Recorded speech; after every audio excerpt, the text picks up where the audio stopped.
오래간만에 여러분 수요 강단에서 뵙습니다. 그동안에 우리 부목사님들이 참 이 수요 강단에서 은혜롭게 말씀을 잘 전하시고 여러분께 간절하게 은혜스럽게 기도를 해서 우리 교회가 담임 목사가 5개월 동안 안식년 갖는 동안에 평안 가운데 이렇게 든든히 서왔던 것 같습니다. 여러분 뭐 아시겠지만 지난 주일부터 시작해서 갑자기 한 4가정 정도가 장례가 나가지고 우리 교육자들도 그렇고 우리 성도들도 좀 많이 수고했습니다. 특별히 이번에 장례가 한 4가정은 우리 교회에 이렇게 잘 알려지지 않은 가정들이고 새로운 가정들이에요.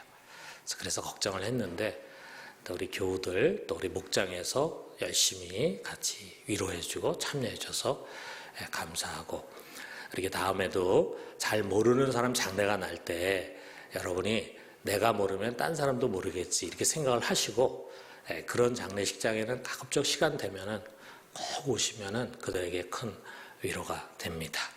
또 오늘 우리 해선교위원회에서는 우리 특별 모임을 가지면서 아마 우리 이쪽 남해안 쪽에 기독교 유적지를 둘러보고 온 것으로 알고 있습니다. 여러분에게 참 좋은 시간이 됐으리라 생각합니다. 제가 이번에 안식년에 생각하면서 앞으로 되도록이면 수요 강단을 좀 잘 지켜야 되겠다 생각이 들었습니다. 좀 열심히 잘 이 강단을 지키도록 노력하겠습니다. 자, 저는 이 수요 강단에 지금까지 계속해서 이제 노아 때부터 이제 믿음의 인물, 우리 성경에 있는 믿음의 인물을 쭉 살펴보고 있어요. 자, 오늘부터는 우리가 다윗을 좀 집중적으로 이렇게 연구하고 탐색하려고 합니다. 그래서 오늘 앞으로 몇 주 동안 다윗에 대해서 우리가 나눠야 되기 때문에 좀 서론적인 이야기를 하고 싶습니다. 여러분, 우리 이 성경은요, 크게 우리가 2가지의 문체로 되어 있다 볼 수 있어요. 하나는 강화체고 하나는 설화체인데, 강화체는 주로 이제 설교라든지 강의라든지 하나님의 명령, 또 우리 선지자들이 가르치는 것들, 이런 것들을 표현하는 문체들이에요. 그래서 조금 딱딱하죠. 산상수훈이라든지 또는 서신서라든지 이런 것들은 다 강화체로 되어 있습니다. 반면에 이제 설화체라고 하는 것은 스토리를 풀어가는 거예요. 그래서 이야기 형식, 우리가 내러티브 스타일이라 그러는데 이야기 형식으로 되어 있어요. 주로 이제 역사서 같은 역사의 이야기를 이야기할 때 이런 설화체를 사용합니다. 좀 딱딱한 강화체에 비해서 이 역사를 서술하는 설화체는 재미있고 또 많은 상상력을 요구하게 됩니다. 성경에 많은 스토리들이 있어요. 어떻게 보면 성경 전체가 스토리로 엮어진다고 볼 수 있는데, 그 스토리는 항상 인물과 함께 전개가 됩니다. 또 우리 주일학교 때부터 다니신 분들은요, 아마 노아라든지 아브라함이라든지 야곱, 요셉, 모세 등의 이야기를 수도 없이 들었을 거예요. 저도 이제 어려서부터 주일학교를 다니고 거기서 이제 우리 전도사님이나 목사님 통해서 설교를 들었는데, 주로 기억나는 것이 이런 인물에 대한 설교예요. 물론 우리 설교자가 그런 인물에 대한 설교를 많이 했기 때문에 그러기도 하겠지만, 재미가 그 이야기 들으면 재미가 있어요. 재미가 있기 때문에 기억에 남는 거예요. 이 재미의 힘이라는 게 좀 강력하잖아요. 우리 여기 특별히 자매님들 드라마를 왜 이렇게 열심히 봅니까? 재미가 있으니까 그렇거든요. 오늘날 우리 세상 재미를 교회 재미가 따라가지 못하다 보니까 주일학 교육하는 게 이제 어렵다 그러잖아요. 자, 그런데 사실은 이 성경이 이 재미있는 스토리들로 구성되어 있다는 거죠. 이처럼 성경의 이 스토리에는 아주 강력한 힘이 있습니다.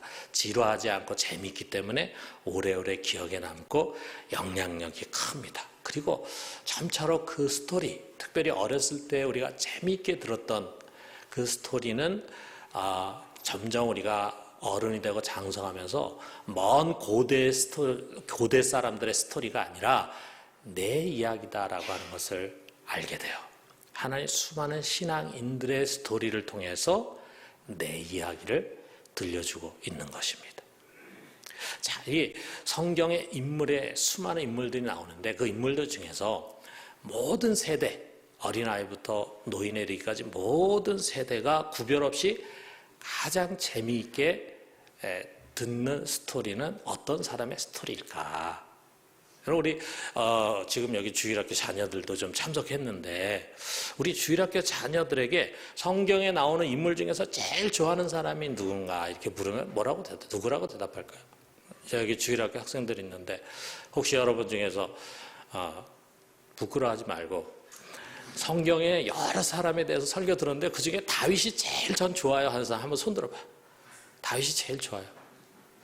손을 좀 들어야 내가 얘기가 진행이 되는데. 자, 우리가 이렇게 물으면은요, 이 노아라든지 아브라함 이야기는 나오기 어렵습니다. 왜 그러느냐? 이 사람들은 어릴 때의 이야기가 없어요. 우리 아브라함만 해도 70세에 성경에 등장을 하거든. 노아 그러면 어떤 인상을 갖습니까? 이렇게 수염이 난 할아버지 이미지를 갖게 되잖아요. 노아의 어릴 적 삶에 대해서는 성경이 우리에게 소개해 주지 않고 있어요. 근데 보면 다 대부분의 어른 이야기예요. 뭐 여서라든지 다니엘이라든지 느헤미야라든지 욥이라든지 이런 구약의 인물들뿐만 아니라 뭐 신약의 베드로라든지 요한이라든지 바울이라든지 이런 사도들 다 이게 어른 이야기예요. 그 사람들이 어른이 됐을 때 성경에 나오고 그래서 어른의 이야기로 소개가 돼. 그거를 이제 우리 전도사님이나 목사님들이 막 애들에게 재미있게 마치 그 아이들의 눈높이에 맞는 사람인 것처럼 만들어서 이야기는 하지만 사실은 그건 어른의 이야기거든요. 그런데 우리가 성경에 보면 다윗은요 어릴 때부터 이야기가 시작이 돼요. 이미 어른이 돼서 다 큰 형들을 다 제치고 자기 위에 7명이나 되는 형을 다 제치고 사무엘에게 탁 택함을 받는 어린 다윗의 이야기는 우리 아이들에게는 아주 신나는 이야기입니다. 또 아버지가 맡긴 양을 잘 돌보다가 그것을 물어간 사자를 뒤쫓아가지고 자기 지팡이로 사자를 두들겨 패가지고 그 사자의 입에서 어린 양을 끄집어내 오는 이 어린 다윗의 이야기.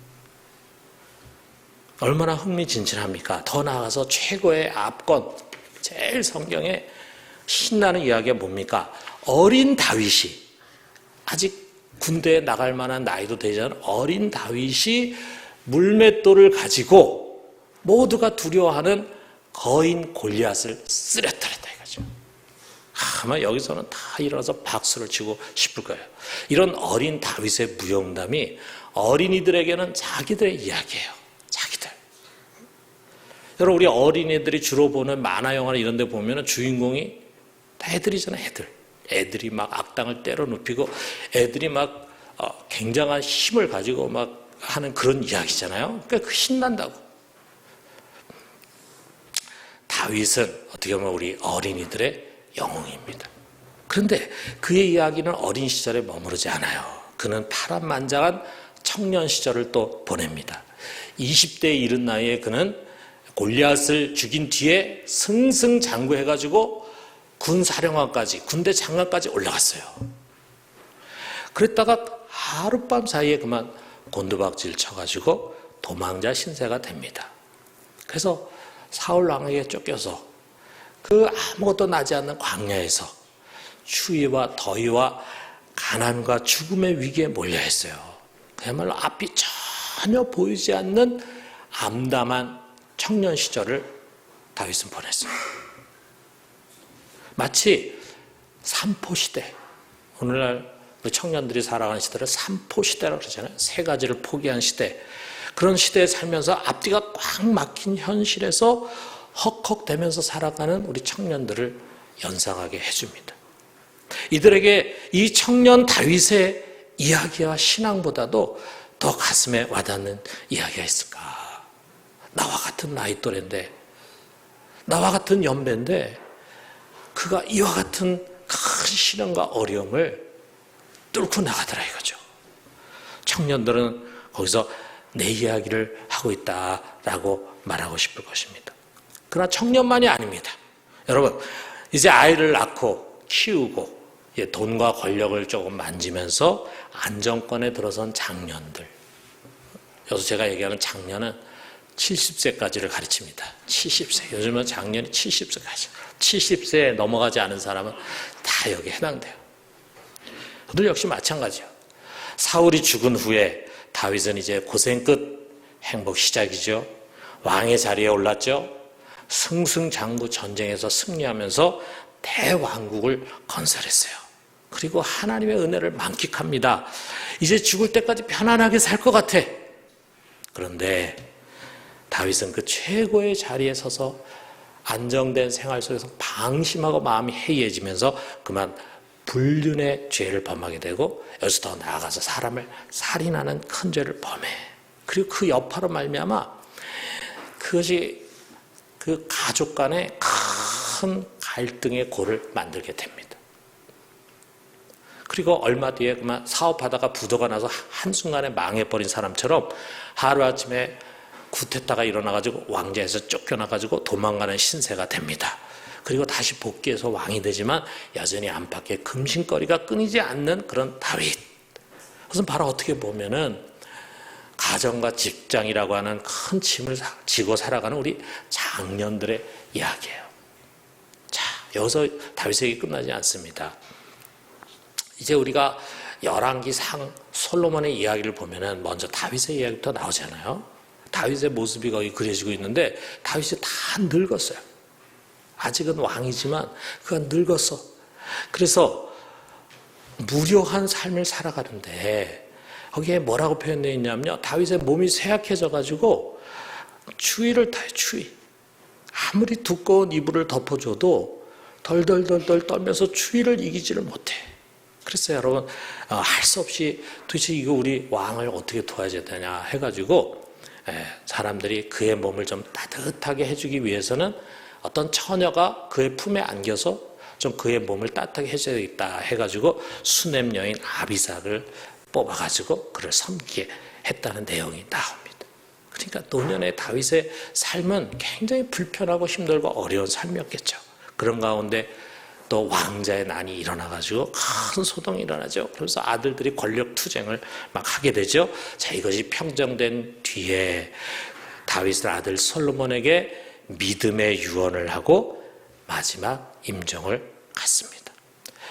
그래서 어떻게 보면 이제 인생의 마지막 코스, 노년의 코스에 들어선 사람들에게 여전히 다윗이 자기의 이야기를 하고 있음을 느끼게 해줍니다.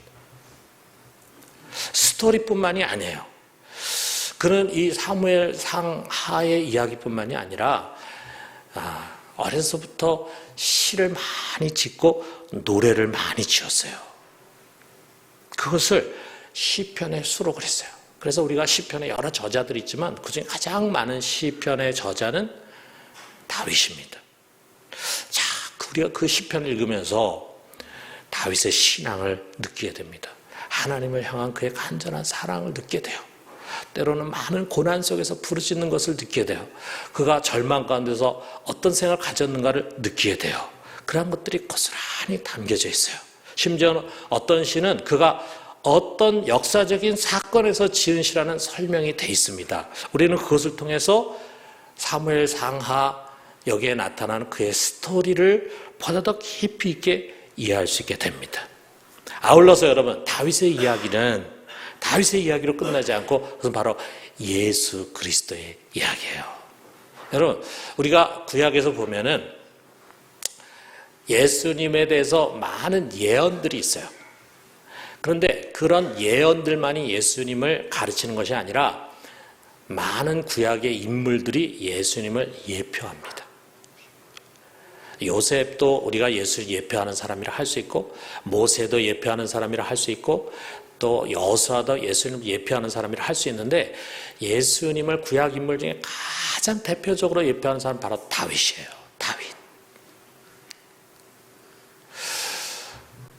특별히 그는 이 시편 속에서 언젠가 메시아가 와서 당할 고난을 그 스스로가 당해. 그 고난 속에서 부르짖는 시편의 내용이 결국 예수님이 십자가 위에서 당하는 그 고통, 고난을 미리 예언을 해주고 있어요. 또 시편 속에 보면은 예수님에 대한 예언의 이야기들이 많이 나옵니다. 자, 여러분 이 모든 것을 종합해 볼 때 다윗은 어린이로부터 노년에 이르기까지 모든 세대들의 친구예요. 하나님이 그를 통해서 가르치는 것들이 너무나 풍성합니다.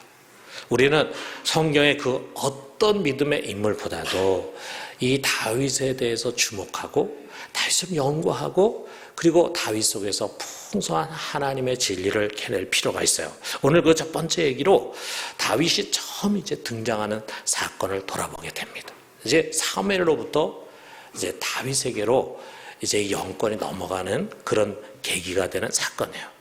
우리 잘 아는 것처럼 제일 처음에 왕을 사울로 세웠는데 이 사울이 계속해서 하나님의 뜻에 불복종하고 그리고 불순종하고 그리고 불신앙을 갖습니다. 그래서 하나님이 참다 결국 이 사울을 버리게 됐어요.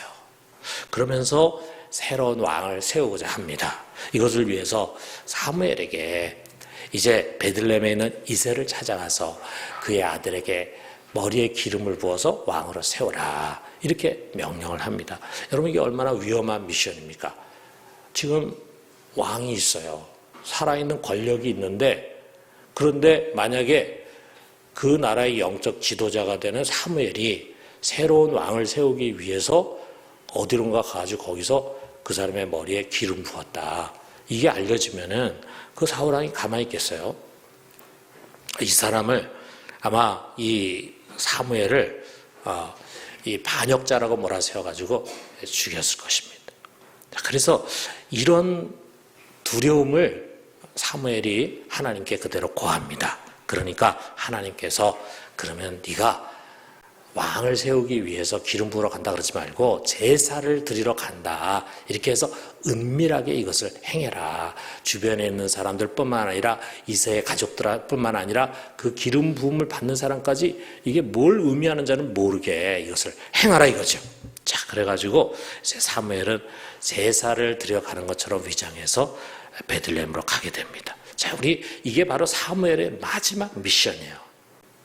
사무엘이 사사로 있는 가운데 사사 제도에서 왕정 제도로 바꾸는 그 다리 역할을 한다고 말씀드렸는데 이게 쉬운 일이 아니었어요. 그래서 사울왕을 세웠는데 그 사울왕이 제대로 역할을 못하니까 이제 새로운 왕 다윗을 세우는 것까지 사무엘의 역할이에요. 자, 그런데 이 사무엘의 마지막 사역이 얼마나 떨리는 일입니까? 얼마나 힘든 일입니까? 우리는 여기서요 정말 하나님의 종으로 산다는 것이 어떤 것인가를 다시 한번 배우려고 그래요. 우리 사무엘뿐만이 아니라 구약의 선지자들 보면은 정말 말도 되지 않는 도저히 감당할 수 없는 그런 미션을 하나부터 받아가지고 순종하며 가는 것을 보게 됩니다. 여러분, 자기가 하고 싶은 일, 위험과 고난이 없는 일만 하려고 하면은 우리 하나님 종이 될 수 없어요. 우리가 교회 안에서도 자기가 좋아하는 거, 난 이거 하고 싶은데 왜 나를 딴 거 시킵니까? 이렇게 생각하면서 자기 좋아하는 일, 하고 싶은 일만 하려고 그러면 안 됩니다. 되도록이면 좀 쉬운 일, 어려움이 없는 일, 사람하고 부딪히지 않는 일, 이런 것만 하려고 하면 안 됩니다. 여러분, 하나님의 종이 아니에요. 꼭 교회에서만이 아니라 우리가 살아가는 과정 속에서 하나님이 종종 우리에게 명령을 할 때가 있어요. 너 이렇게 해야 된다. 너 일을 해야 된다. 우리 마음에 하나님의 뜻을 가르쳐 줄 때가 있어요. 그때 여러분 우리가 그것이 내가 원하는 것이 아니라 할지라도 나에게는 굉장히 힘들고 어려운 일을 할지라도 그것에 순종하는 것이 중요합니다. 하나님의 뜻을 이루기 위해서 부름받은 하나님의 종은 그 명령이 이해가 되든 안 되든 자신이 원하든 원하지 않든 쉽고 편한 길이든 어렵고 힘든 길이든 무조건 순종을 해야 돼요. 우리 가려가면서 하는 순종과 무조건 하는 순종, 이것이 바로 사울 왕의 순종과 사무엘의 순종의 차이예요. 여러분, 우리 평생 사무엘에게 우리에게 본을 보여준 것처럼 가라고 하면 가고 서라고 하면 서는 진정한 순종의 사람 되기를 주님의 이름으로 축원합니다. 자, 우리 사무엘은요 베들레헴으로 왔어요. 그리고 제사를 이제 드린다 해가지고 거기에 뭐 여러 장로들도 부르고 이렇게 했겠죠. 그러면서 이새에게 특별히 당신 아들을 다 초대할 테니까 여기에 오게 해라 그랬어요. 자, 이 이새의 아들 중에 한 명이 미래 왕으로 이제 택함 받은 인물인데 누군지 아직 사무엘은 모릅니다. 자, 그래서 그를 찾아가지고 기름을 부어주는 것이 사무엘의 사명이에요. 자, 이새는 이 사무엘의 명을 받들어 가지고 자기 아들들을 소집했어요. 자, 그런데 누군가 뭐 양을 지켜야 하는 사람이 필요했겠죠. 그러니까 막내 다윗에게 양을 맡겼어요. 뭐 막내 다윗이 일을 잘해서 그럴 수도 있겠고 누군가 하나를 맡아야 되는데 아직 막내 다윗은 나이가 어리니까 그 제사에 안 데려가도 되겠다 이런 생각이 들어서 다윗에게 일을 맡겼는지 모르겠어요. 자, 그래서 다윗을 뺀 7명의 아들들이 이제 사무엘 앞에 서게 됐습니다. 자, 사무엘은 한 사람 한 사람 면접 보는 것처럼 자기 앞에 세워가지고 그를 자세히 주시합니다. 과연 왕이 될 만한 제목이 누굴까? 자, 제일 먼저 장자가 와야 되겠죠. 장자 이름이 엘리압인데 엘리압이 딱 섰는데 딱 그를 보는 순간 사무엘의 큰 감동이 임하면서 그 마음속에 이렇게 탄성을 치렀어요. 마음속으로, 자기 겉으로는 얘기하지 않고 마음속으로 6절에 보니까 여호와의 기름 부으실 자가 과연 주님 앞에 있도다. 뭐 다른 애들 볼 필요 없겠다. 이 사람이구나 하는 생각이 딱 왔다 이거죠. 여러분 한번 생각해보세요. 사무엘이 경솔한 사람이 아니잖아요. 그렇게 사람을 쉽게 보는 사람이 아닌데 참 신중한 사람에도 불구하고 이렇게 한눈에 반했다라고 한다면 아마 모르긴 몰라도 우리가 뭐 그 당시에 생긴 사람들을 뭐 그림이나 사진으로 알 수가 없으니까 모르지만 이 엘리압의 외모가 굉장히 탁월했던 것 같아요. 그 뒤에 하나님께서 외모와 신장을 보지 말라 그렇게 말씀하신 걸 보면은 키도 굉장히 크고 아주 용모가 뛰어났던 것 같습니다. 그럼 이게 왜 중요하냐면요. 옛날에 고대 사회는요. 왕은 싸움을 잘해야 돼요. 그럼 고구려의 시조가 누굽니까? 주몽이잖아요. 얼마나 싸움을 잘합니까? 그리고 고려를 세운 사람 누굽니까? 왕건이잖아요. 그건 아주 전쟁에 능한 장수였거든요. 그리고 조선을 세운 분 누굽니까? 이성계잖아요. 그 장군이에요, 장군. 그러니까 다 전쟁에 능한 사람들이 왕국을 세우게 되는 거예요. 사울왕도 첫 번째 왕이었던 사울왕도 이 성경의 표현에 의하면은 보통 일반 사람보다 어깨 이만큼 컸다 그러니까 보통 일반 사람들은 사울의 이 어깨 정도에 오는 키였는데 그는 이 머리만큼 더 이렇게 컸어요. 사람들 속에 이게 눈에 띌 만큼 컸다 그냥 거구의 아주 육적 장신이었던 것 같습니다. 이런 사람이 풍채가 벌써 딱 이렇게 뭔가 백성들에게 신뢰가 가는 모습이어야 돼요. 그러니까 이제 7 형제 중에 다 나이가 여러 개 이렇게 있을 텐데 그래서 맨 끝에 어린 다윗까지 있을 텐데 거기서 엘리압이 제일 크지 않았겠어요? 그러니까 잘할 만큼 탁 잘하고 그랬으니까 이 풍채가 늠름한 엘리압에게 사무엘의 마음이 갔을 거라 이거예요. 여기에 뭐 7명의 아들이 있는 것 같은데 대충 둘러보니까 뭐 이게 최고다 이런 생각이 들었겠죠. 그런데 그 순간 하나님으로부터 정반대의 음성이 들립니다. 여기 7절 상반절 보니까 여호와께서 사무엘에게 이르시되 그의 용모와 키를 보지 마라. 내가 이미 그를 버렸노라. 그랬어요. 이거 너무 지나친 말같이 생각되지 않습니까? 내가 그를 버렸다. 여기 이제 버렸다라고 하는 히브리어 마스라고 하는 이 단어는요. 버렸다라는 의미보다는 더 우선되는 의미는 거절했다, reject라고 하는 의미예요. 그러니까 여기서 하나님이 엘리압의 인생을 버렸다 그런 뜻이라기보다는 왕으로서 그를 내가 거절했다. 우리가 이렇게 이해하면 될 것 같아요. 하나님이 저 사람 아니야. 네, 리젝트 했어요. 이미 리젝트 했어. 넌 아니다. 리젝트 해버렸어. 그러면서 하나님이 이 유명한 말씀을 우리에게 주십니다. 자, 우리 7절 하반절. 자, 여기 자막이 떠 있죠? 우리 같이 한번 읽어봅시다. 시작. 내가 보는 것은 사람과 같지 아니하니 사람은 외모를 보거니와 나 여호와는 중심을 보느니라 하시다. 우리 한 번 더 읽어봅시다. 내가 보는 것은 사람과 같지 아니하니 사람은 외모를 보거니와 나 여호와는 중심을 보느니라. 여러분 이게 왜 중요합니까? 하나님이 무엇을 보는가 하는 것을 하나님 스스로가 무슨 뭐 예언자라든지 뭐 다른 사람을 중간으로 해가지고 말씀하는 것이 아니라 하나님 스스로가 직접 이야기하잖아요. 나 외모 보지 않아. 나는 중심을 본다. 중심. 이 말씀을 하시잖아요. 여러분, 우리가 이제 직장에 면접 시험을 보러 가는 사람이 있잖아요. 면접을 시험 보러 간다 그러면은 그 면접 시험 보러 가는 사람 준비를 좀 해가지고 가야 되잖아요. 준비를 할 때 뭘 준비합니까? 아무개 회사, 예를 들어 삼성이다 그러면 삼성에서는 주로 어떤 면접을 보는가? 작년에 면접 본 시험, 작년에 면접 본 사람 찾아가서 좀 또 이렇게 힌트도 좀 얻고 그렇게 해가지고 삼성에서는 주로 이런 부분을 중점적으로 본다. 그러면 내가 삼성에 취업하려고 그러면은 면접 시험 보려고 그러면은 이러이러한 거를 준비해야 되겠구나. 아주 외모도 말끔하게 하고 아마 삼성은 그런 사람 뽑을 것 같아요. 아주 외모도 말끔해서 빈틈이 없어야 되고 중간에 가다가 핸드폰 소리 나면 그건 떨어지는 거고 그리고 거기서 무엇을 내가 대답하기를 원하는지를 미리 다 캐치해가지고 준비해서 가야 되지 않겠어요? 면접 시험이 중요하니까. 뭐 아무것도 준비하지 않고 가면 떨어지는 거죠. 근데 만약에 예를 들어서 LG를 간다 그러면 LG는 또 삼성하고 분위기가 다르니까 거기에 지원하려고 할 때는 거기서 주로 어떤 점을 중요하게 여기는가 이거를 미리 사전에 좀 귀띔을 받아가지고 준비해서 가야 되지 않겠어요?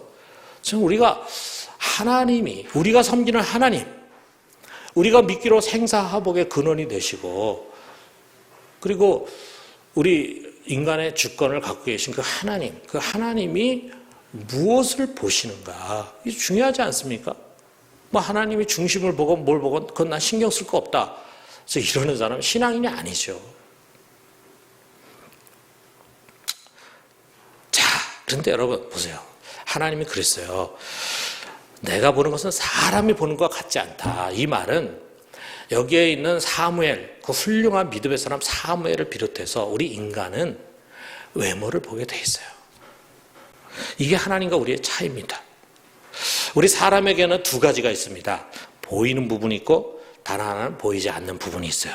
우리가 보이는 부분을 겉사람이라고 얘기할 수 있고 보이지 않는 부분을 속사람이라고 얘기할 수 있어요. 그런데 사람은 어쩔 수 없이 먼저 보이는 것을 중시할 수밖에 없습니다. 자, 우선은 뭐 잘생긴 사람에게 호감이 가는 거죠. 오나미 같이 생긴 사람보다는 김태희 같이 생긴 사람이 호감이 가는 거죠. 뭐 둘 중에 옆자리에 가서 앉으라 그러면 누구 옆에 앉겠습니까? 김태희 옆에 가서 앉고 싶은 거죠. 자, 그가 어떻게 멋있게 생겼는가, 또 예쁘게 생겼는가 그뿐만이 아니라 그가 가진 스펙을 또 보는 거예요. 또 그가 얼마나 좋은 직장을 갖고 있는가, 그가 얼마나 안정적인 직업을 갖고 있는가, 그가 갖고 있는 재산은 얼마나 되는가, 요즘 같으면 그의 뒤에 있는 그의 부모, 백이 되는 부모의 능력은 어느 정도인가, 이런 거를 보게 되겠죠.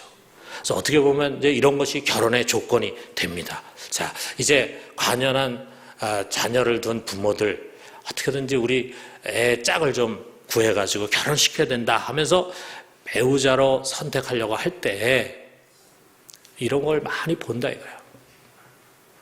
뭐 교회 밖에 세상 사람 말할 나이도 없고 교회를 다니는 사람 그 중에서도 중직자예요. 장로, 권사, 안수집사예요. 그런데 막상 자녀를 결혼시키는 데 있어서는 신앙이 첫째가 돼야 되는데 신앙이 둘째예요. 셋째예요. 외모가 우선이에요. 외모. 신앙이 좋으면서 가난한 사위를 얻기보다는 신앙이 없는 의사 사위가 더 낫다고 생각해. 뭐 신앙이야 우리 딸이 가가지고 신앙이 만들면 되지. 이렇게 착각을 합니다. 여러분 정말 신앙의 바닥이 보이는 이야기 아닙니까?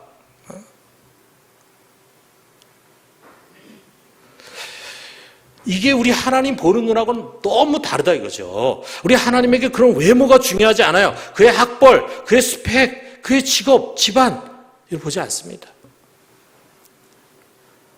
우리가 사람은 연약하기 때문에 교회 안에 누가 들어올 때 그 사람의 외모를 보게 돼요. 잘못된 거죠. 그런 세속화가 교회 안에 있을 수 있어요. 그 사람이 어떤 직업을 갖고 있는 사람이냐, 그 사람이 어떤 능력이 있는 사람이냐, 뭐 이런 거를 봅니다. 그러나 하나님 전혀 그런 거 보지 않습니다. 교회 안에 들어오는 사람에게서 하나님 그런 거 아무 관심 없어요. 오히려 겉만 멀쩡하면서 속이 텅 빈 사람을 하나님 단호히 거절하십니다. 그가 보는 것은 뭐냐?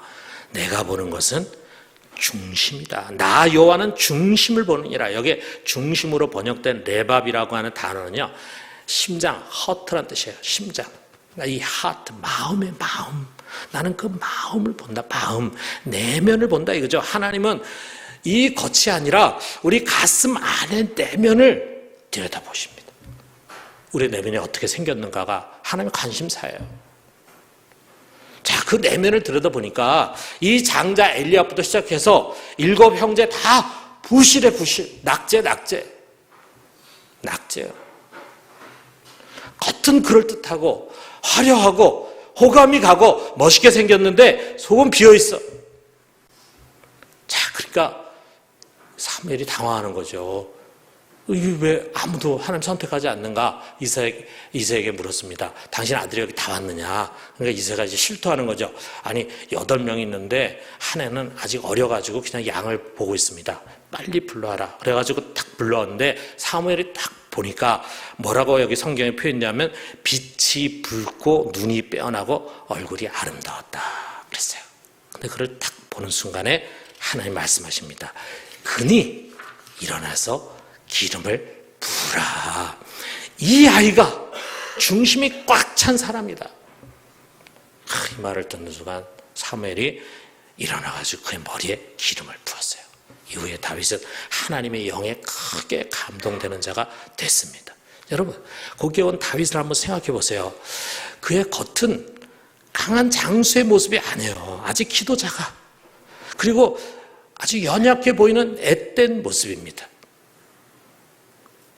그러나 그의 속은 하나님이 흡족할 만큼 믿음의 장수였어요. 다른 어떤 형제들보다도 그는 하나님을 경외하는 데 앞서 있었습니다. 하나님을 의지하는 법을 익히고 있었습니다. 형제들과 같이 양을 돌보는 것 같았지만 그는 달랐어요. 어린 다윗은 자기가 돌보는 양을 물고 간 늑대나 사자 앞에서 도망가지 않았어요. 그는 두려움이 없었습니다. 그는 하나님을 의지하고 두려워하지 않고 거기서 뒤쫓아가서 그리고 자기가 들고 있는 막대기로 그것과 싸워서 자기의 양을 빼앗아왔어요. 그는 어리지만 믿음의 실력을 갖고 있었어요. 그리고 그 믿음의 힘은 조금 뒤에 거장 골리앗 앞에서 폭발하게 되는 것입니다.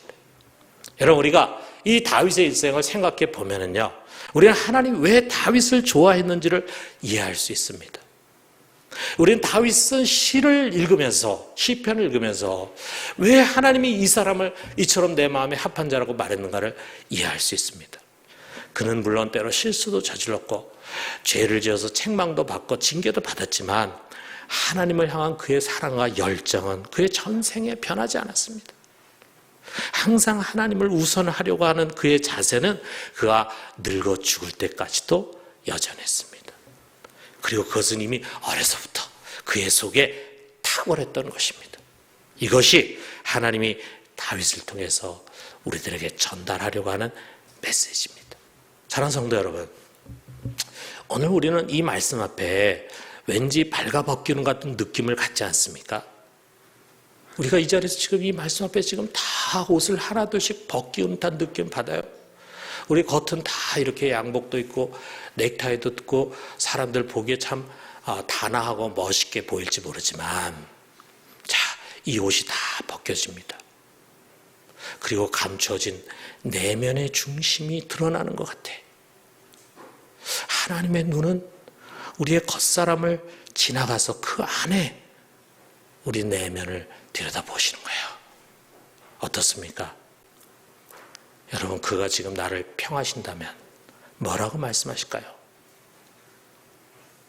혹시 다윗과 같이 하나님을 우선하는 신앙으로 중심이 잘 다져져 있구나, 이런 평판을 받게 될까요? 아니면 혹시 엘리압과 같은 평을 듣지 않겠습니까? 너의 겉은 그럴듯한데 너의 속은 비어있구나.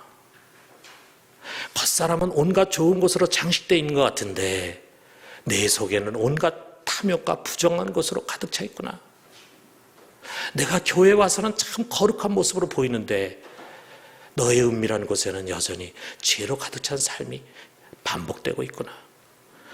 겉은 경건한 모양인데 속은 하나님을 경외함이 부실하구나. 믿음이 있는 것처럼 보이는데 믿음이 하나도 없는 삶을 살아가고 있구나. 혹시 이런 평을 우리가 받게 되지 않겠습니까? 여러분, 사도 바울은 점점 나이가 들고 늙고 약해져가는 우리의 인생 여정에서 올바로 가는 길을 이렇게 말하고 있어요. 고린도서 4장 16절입니다. 우리 같이 한번 읽어봅시다. 그러므로 우리가 낙심하지 아니하노니 우리 겉사람은 낡아지나 우리의 속사람은 날로 새로워지도다. 여러분, 이렇게 돼야 합니다. 우리 겉사람은 당연히 낡아지죠. 늙어지죠. 여기저기 병도 생기고 힘도 없어지죠. 그렇지만 시간이 가면 갈수록, 나이가 들면 들수록, 늙으면 늙을수록 우리의 속사람은 더욱 날로 새로워지고 우리의 속사람은 더욱 우리 주님을 젊을 때보다 닮아가는 사람이 돼야 합니다. 여러분, 오늘 이 말씀 앞에서 다시금 우리의 속사람을 돌아보고 그것을 날로 새롭게 하기로 결단합시다. 우리의 내면이 믿음과 은혜로 꽉 찬 사람, 정말 믿음의 실력을 닦은 사람, 하나님을 경외함에 있어서 탁월한 사람으로 우리 모두가 세워질 수 있게 되기를 주님의 이름으로 축원합니다.